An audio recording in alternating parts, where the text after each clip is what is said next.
Obviously, all of the sensory information from the body which arrives at the cerebrum must pass through the midbrain.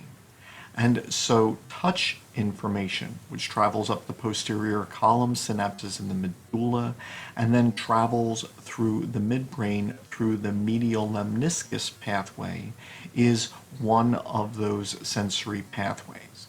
There are also spinothalamic tracts for pain and temperature, starting in the spinal cord and ending in the thalamus, which also must pass through the midbrain in the same vicinity as the medial lemniscus.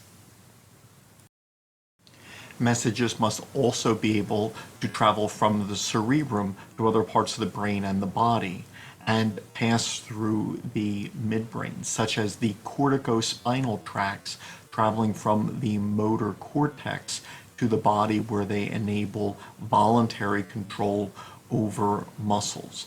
These corticospinal tracts form a prominent part of the crura cerebrae in the cerebral peduncles.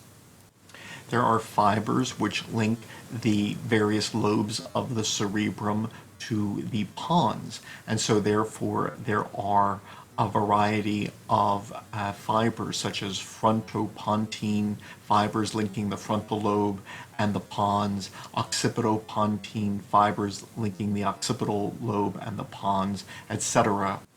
These fibers pass on either side of the corticospinal tracts. There are other fiber tracts which pass through the midbrain as well, such as several cranial nerves and the fibers from the retina, which proceed to the superior colliculus, and the fibers from the ear, which pass through the lateral lemniscus to reach the inferior colliculus.